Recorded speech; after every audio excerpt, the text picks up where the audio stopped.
Hello, coming to you live from beautifully diverse Vancouver, Canada. This is Ricepaper Magazine's TalkRice podcast, where we talk Asian-related arts and culture. Today we're talking rice with Jinwoo Park, literary editor for Ricepaper Magazine, and the author of the novel Oxford Soju Club, which was published this very year by Dundurn Press, and is now available for your patronage through online and offline retailers. Welcome, Jinwoo. Well, thanks for having me, Gavin. Yeah, first off, as a Jinwoo, you have the same name as the male lead of the global phenomenon that is K-pop Demon Hunters. Yes, Okay.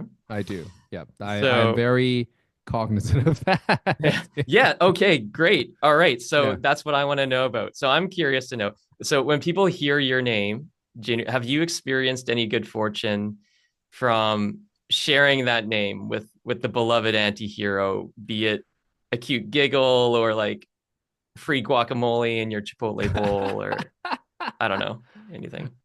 I mean, I would say, yeah, most times when people recognize that similarity, they it's a fun little like conversation starter, obviously. I would say it's more I'm more happy about the fact that now people are going to pronounce my name phonetically correct. I didn't Mm. particularly care about it because when people say like Jinwoo or Chinu, because already getting people to say Jinwoo was, I'm like I'm happy with that, man. Like Mhm. I'm not gonna try to police people's pronunciation. But once K-pop Demon Hunters Jinu came on board, I'm like, that's it. That's how you pronounce that name, because the romanization is not always phonetically correct for these names. Like Park is not exactly Pak, things like that. So that is really the biggest thing. I will say there has been some fun stories that came off of it. One particular one is during my Montreal launch.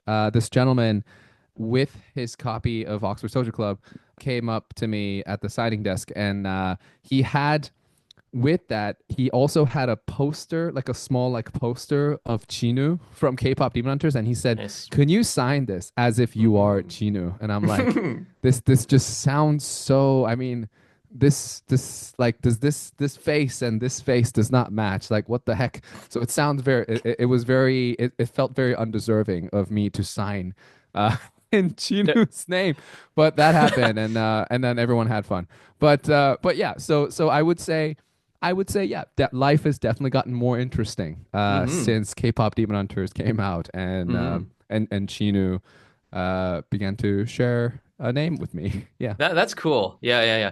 Why? Where does that come from? Just not to drag this out too long, but the romanization of certain sounds, like your name is spelled with the W in there, and so I can see on paper if someone looks at that, they might go Jin Woo, but like why, if it's supposed to be Jinu, why is there a W there in the first place? Do you think? So it partly is because when you separate Jin Woo, the separate pronunciations is Jin Woo, but it doesn't count for the fact that when you combine those two letters in Korean pronunciation, if let's say a like the second or the third letter, so Mm-hmm. any letter, any character that has a preceding character, if that Mm-hmm. character has a vowel sound that has no consonant on the top of that character, because Korean characters have like top and bottom components. Yes. Um, the bottom consonant of the character before it will carry over to the top Yes. of the Got it. Got it. following character. So Right. now the other thing also is it may have to do with the fact that there was the one of the first romanization system that was invented for the Korean language was the McCune Reischauer system. Mm. So this was not, unlike the name suggests, this was made with collaboration with Korean linguists. Mm-hmm. Um, but the system was largely used for academic work. So I don't think it ever really accounted for how people would speak the way they romanized it. Mm, And so it only accounted for it only sort of thought more, not only, but it obviously, did account for things like, the ambiguous sounding of the g sound, which is somewhere between a G and a K, mm, like a hard G and a hard K. Well, K is hard always, but but I mean, there were some certain considerations for those things, but it was more like academically inclined. So it was I feel like it was more for reading than speaking. then speaking. And then Got it. only in the modern times now, with the more like, like the government introduced Romanization rules and stuff like that, I Mm-hmm. think it has been corrected in many ways. Yeah. Okay, good. All right. So maybe there in future spellings of the name Jinwoo, then like the W isn't there and it just is Jinoo. Yeah, it's like Jinu, right? Yeah, Yeah, yeah, it could be exactly. right. Yeah. Okay, cool. Oh yeah, or right, yeah, like in the Yeah. subtitles that I see in the in Yeah. that movie. Okay. So you recently completed two book tours, one in Yeah. Canada Yeah. Yeah. and one across the Eastern US. Yes, I Um, did. Yeah. I wondered how are the questions like how are the questions and conversations different, would you say? Like, were there any that you that you loved or kind of hated or surprised you on those tours? The There are always like the common questions, right? Like, how did this book start? What's your process like? And those are always good questions because I have a script for them essentially, and I could Mm-hmm. just kind of go into a good, like a nice little story because I haven't practiced. You know, I always go into these things very unprepared because I want to sort of want to be a little more organic in the moment. Mm-hmm. Um, and the more interesting questions have been those, the ones that sort of ask, really go deep into that. Mm-hmm. So what I remember is, or they take passages from the book and ask Mm-hmm. about it.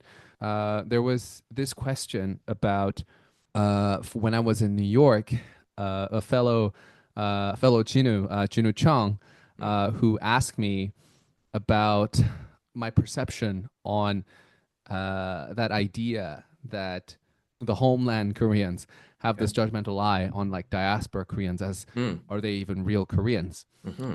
And answering that was very, it was very fun for me, and also like very interesting because that's something that I do think about. That is an ongoing conversation that I reflect on over and over again. Like, what are we? Like, Mm-hmm. what are we, the diaspora, to those back in the motherland? Mm-hmm. Like, in their eyes, are we like, are we a part of them, or are we as foreign as they come? Yeah. So questions like that have popped up here and there, where it was a lot more specific. It was a lot more, drawn from the book, and those are always much more fun, Mm-hmm, yeah, to mm-hmm. deal with. Yeah, that's interesting. I mean, just to yeah, kind of continue on that. I know to some extent, like the Korean people are very unified, and to my sensibility, like when I lived over there, there was this visa called the F4 visa, which was for like kyopos and like foreign-born Koreans or people that had lived elsewhere, and foreigners like me, like my background's not Korean, my background's Chinese, but I could not get that. But the F4 visa was like you were basically Korean. You could have any job you wanted in Korea. They treated you almost like like someone who had Korean citizenship. I feel like people like even paid into the pension. And then Mhm. they got like they got their pension when they left the country, but they were like considered citizens of that country. So to some extent, they, I feel like, foreign Koreans are seen as like just like those that are there, that were raised there, born there, and continue to be there. But Right. yeah, that's an interesting topic. We'll have to talk about that next time, I think. But Yeah, of course. I also want to ask, like, is there a question you wish that people would ask that you're like, I want to talk about that. I want people to know about this, but Mm. you haven't had a chance to. I'm giving you this chance. Oh yeah, yeah. I mean, I guess I suppose this is a little bit difficult for them to ask because we're like, it is the thing that we're doing. But for example, like the organization of the actual tour, um, uh, not because I, like I want to commiserate or something, but I want to talk about like why did I choose the places I went to? Mm-hmm. Like, what was the process? How Mm. did I find the venues? How did I find the people? Because I self-organize everything, right? Yeah. Like Thunder played no part in this in the tours themselves, although they did other things in terms of the promo. But like Mm-hmm. in terms of the tours, I organized everything, Mm-hmm. put together pretty much everything with help from some people. So I guess like I just want to talk about it because it was a lot of work, Yeah. but there's no one to talk about it with Yeah. because Yeah. you know it's just it manifests in the events themselves, right? Yeah. So Well, let's do a bit about that now. So like yeah, why were those cities on the schedule like New so York and yeah, so largely any place that had a friend that I could crash with was automatically on the list. Okay, yeah.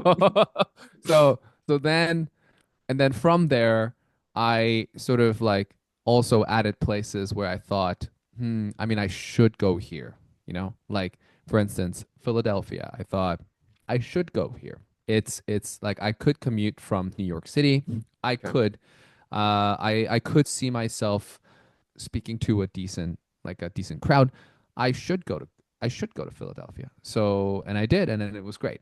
Or decent like crowd decent crowd in the sense that the demographics made sense, as in like there would be Koreans in the crowd that could relate to your story, or there was just a not more like active literary community Yeah, or exactly. Like active literary scene, right? okay. Like I know that is a very relative word, Mm-hmm. phrase, but Mm-hmm. still like and also like considering the logistics as well. I mean, that was a major thing. Mm-hmm. Basically, are there bookstores that can accommodate me in those cities? And can this and then can I find speakers Mm-hmm. who can come to and who can I find like conversation partners who can actually like host the event with me? Um, and oftentimes actually whether a bookstore could accommodate me or not on a certain day influenced the schedule. So for instance, so here's an example, right? So in November, I am doing San Francisco, Los Angeles, and then Seattle. But Mm-hmm. logically, you would go from Los Angeles, San Francisco, and then Seattle, right? Like, Mm-hmm. because Mm-hmm. that you're going up, and that's Mm-hmm. what I thought too. But then the San Francisco venue said we have only this day that we have Mm-hmm. available, and Los Angeles venue said we have only this day that's available, and that came after the San Francisco day. So I was like, Mm-hmm. well, I have no choice. I have Yeah. to go from San Francisco, then down to Los Angeles, and then crawl all the way back up Seattle. Like, Right. and similar things have happened in for Canada too. So there were a lot of these. So a lot of the organization was essentially just like about arranging the logistics between the locations and making sure that I could actually afford that travel as well as the accommodation. And like I said, that is also why one of the prime requirements was can I crash with a buddy there? Yeah.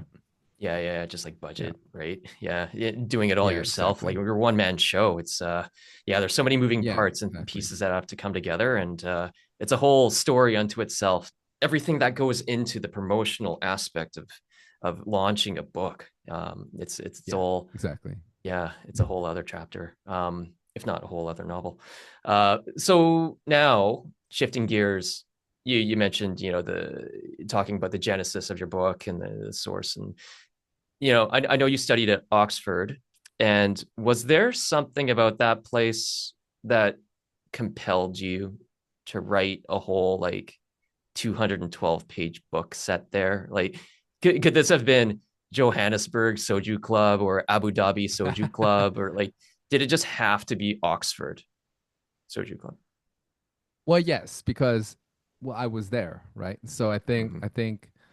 I mean, I was also in London for a year, and I think the reason why it's not London Social Club, but it's also Oxford Social Club, is because I felt like Oxford felt to me like a decently sized place Mm-hmm. where things can be told in a very contained way. So before this version of the book, there were quite like maybe like a number of versions of the book where it happened in multiple places, right? Like it Mm-hmm. happened, like the setting was very much more diffused. Like things were happening in Belgium, things were happening in Seoul, things were happening back in New York, like simultaneously.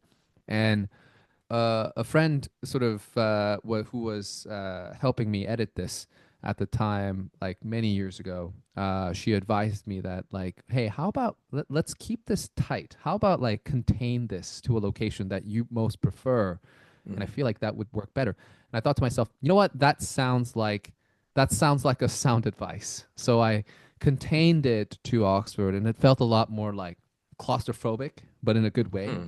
where like the Mm-hmm. tension was just being more focused and focused and focused. So that was why I kept it in Oxford, other than the fact that I just love the vibe of the place, like the the small bigness, right? Like it's one of the oldest universities in the world, but it's also like it's got this like really small town vibe.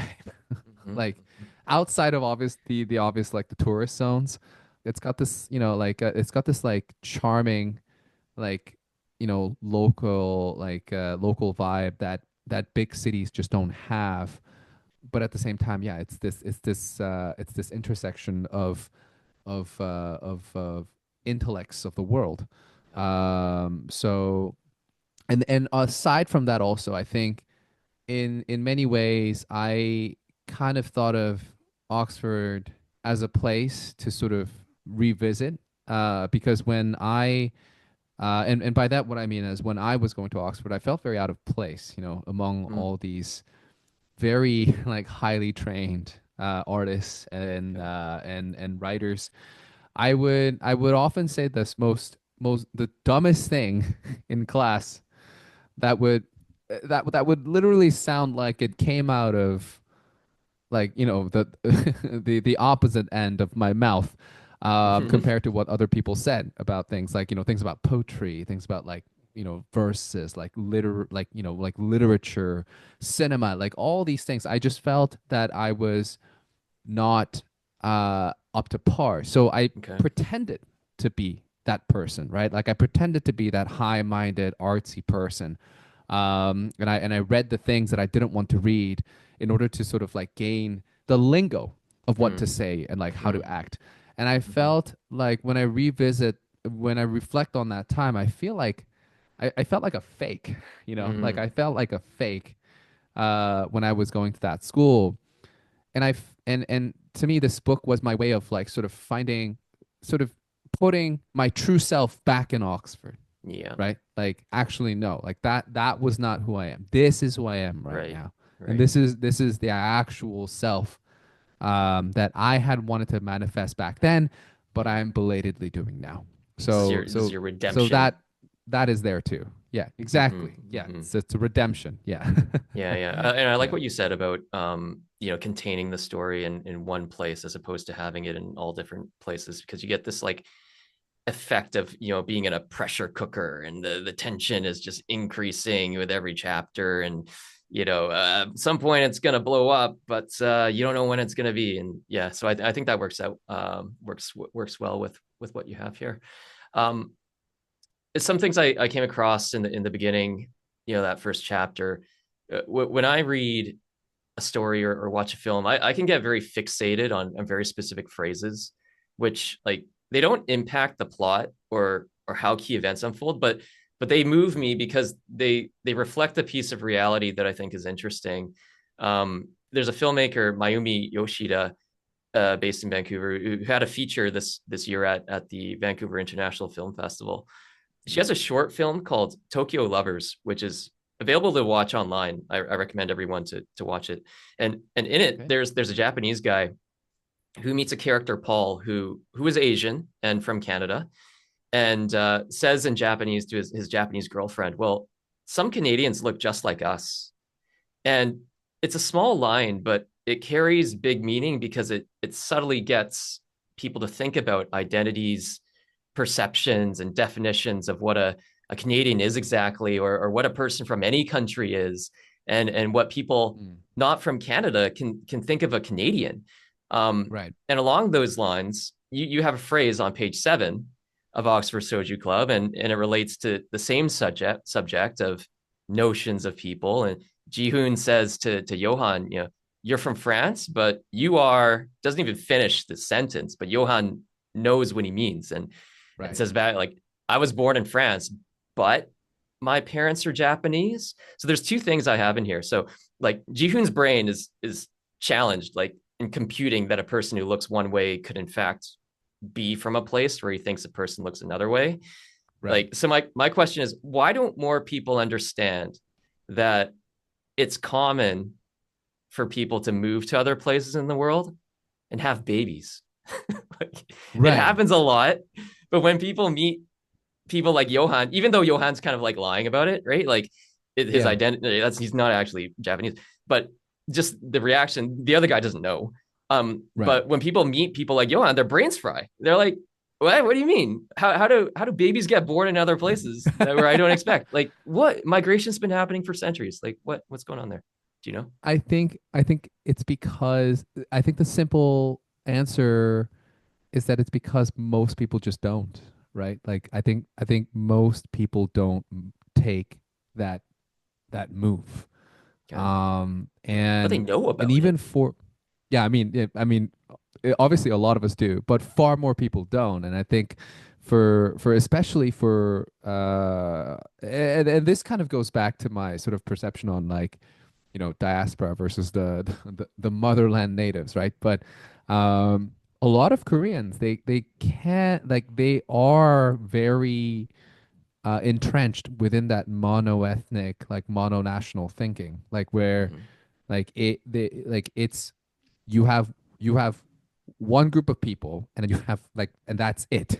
And Koreans are Koreans, the Japanese are Japanese, and so like where essentially the ethnicity makes the nation, right? Mm-hmm.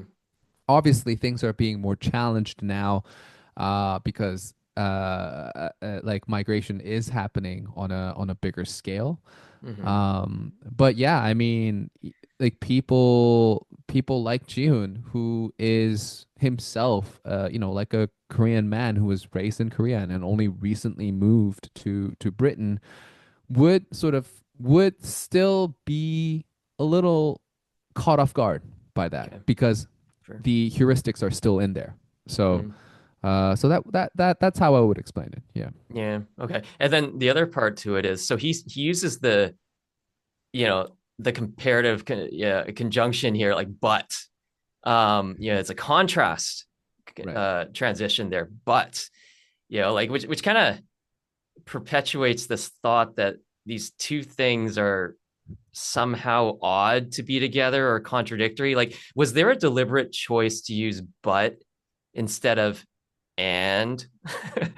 Because I could say, like he could say, I was born in France and my parents are Japanese. It happens. Right. Yeah.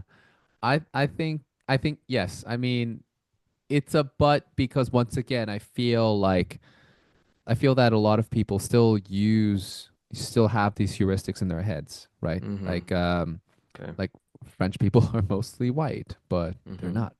Or even in like I think it might be a different story for like let's say Canadians or Americans.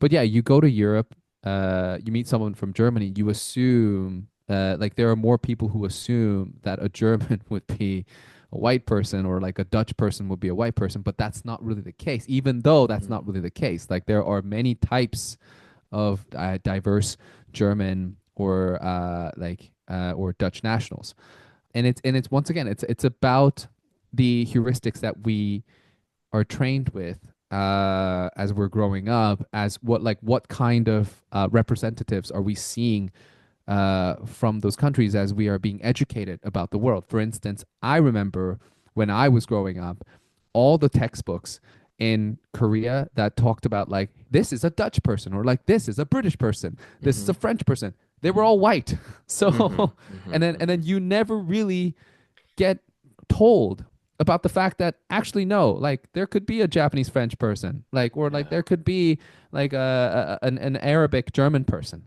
Mm-hmm. You never get told that, and then you go and then you're essentially discovering the world.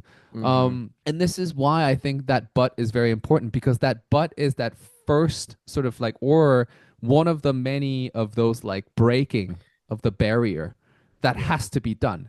After those many buts, you eventually come to a place where you're like, oh no, no, no, it's not a but, it's an and. Mm-hmm. And so Mm-hmm. you need those buts. You Mm-hmm. need those It, buts. it, Yeah. it's a reflection of his character. Like that's just the person he is with the mind that he has coming from, that background. He's gonna say but. He's not going to say and until he gets more exposed to the world and he sees. And I guess that's our responsibility as like content creators and writers or podcasters to continue, even talking about this and even kind of representing the ands of the world Yeah, and telling exactly. our Yeah. our friends to, hey, check out my podcast or like read my book, watch my movie, or hey, watch this movie, and then we can break the cycle and then more people start saying, yeah, start using the and instead of the but. We have 6 minutes here. Oh my Zoom God. is So gonna much to talk time me about. out. I want to touch on, do we go by Yuna or is it Yana? How do you want to do her name? It's Yuna. Yeah, it's Yuna. We're going with Yeah. Yuna. Okay, Yeah. because I think, yeah, that's sometimes that name is spelled Yun, other times it's Yeon. Yeah. Yeah. Um, Yeah. Yeah. so yeah, need to get the clarification on that one. So Koreans and Christian church, Yes. Christianity. I've always been curious about this.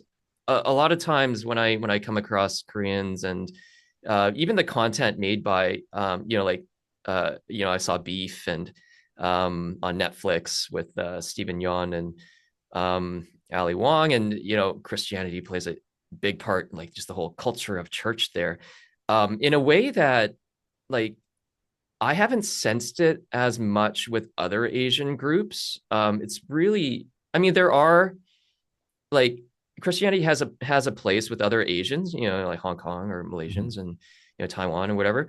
But I know like within Korean society, it just seems that there's a stronger pull there. Like, do you think is there something to that, or am I So ignorant? right. So no, no, no. You were correct to perceive this, because at least so I'm like, I know I am a lot less well versed in how Christianity is in among the motherland native Koreans, Mhm. but among diaspora Koreans, as a Korean who has gone to churches, has gone to Korean churches as I was growing up in like in Canada, in the US, I like Korean churches within Korean communities in among the diaspora is not just about religion. It's a place where they meet other Koreans, meet prospective like business partners, meet friends, Mhm. meet marriage like marriage partners, like Yeah, romantic like partners. Mhm. exactly. Like church becomes everything to them because it is the epicenter of Korean activity. So I'm not sure how these communities, were established in such a way, but Yeah. so many places you go, and the Korean church is the center of that Korean community. So if you run foul, or if you run outside of that Korean community, run afoul or like run outside of that like Korean community within the church, then you're essentially a pariah, which Mhm. is why the Korean church is so central in many cases, and it's so all consuming. And Yeah. despite so much drama, people just kind of endure going to Mhm. church because, like, there's no choice. You kind of have to go. Right, Yeah. right, right. Yeah, yeah, yeah.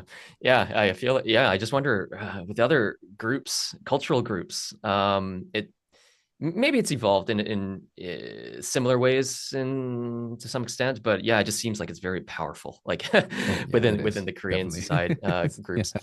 All right. I wish I could ask more of these questions. We might need to have a part two on this. Yeah, we should definitely But have a part two. Yeah, for sure. but Yeah. one thing I wanted to mention is or bring up is bringing a product to market. Kind of I come from a business background, Yeah. and in the case of a writer, just really quick, like for someone who's concerned about having their idea stolen, protecting your intellectual property Like when you're a writer, who do you talk to first? Who do you even trust to take this to? Like I a mean, I publisher, or you think, just start pitching at publishers? well, I think I have my closest friends who that I trust to talk about this with, Mm-hmm. but I am never really one to be concerned about whether my IP will get stolen when it comes to the novel, because what I trust in myself, at least, is that the story I'm telling um, is cannot be copied in the way that I'm telling it, Mm-hmm. right? So like I could say, for instance, like I have a reunification related, like a themed project coming up for my second book. And Mm-hmm. I could say that, and many people could say like, oh, well, I mean, I could also write a reunification book, but I can also say, well, not like I'm writing it. You know what I mean? Even Mm-hmm. if you take my characters, you will not be able to say it in the way you will not be able to develop in the way that I'm developing them. So I Mm-hmm. just kind of trust in that. Yeah. Yeah. Got it. Okay. Well, Yeah. I just want to thank Jinwoo for taking the time to chat with us today. To your audience, Thank you very tuning in to much. hear us Yeah. talk rice. Go get your copy of Oxford Soju Club online or at your nearest bookstore, and join the over 100,000 people around the world following Jinwoo on social media with at Jinwoo Park 0721 on TikTok as well as on Instagram. And while you're at it, follow the Talk Rice podcast on Spotify. Check out the Ricepaper Magazine channel on YouTube and visit the Ricepaper Magazine site at ricepapermagazine.ca. You'll be glad you did, and so will we.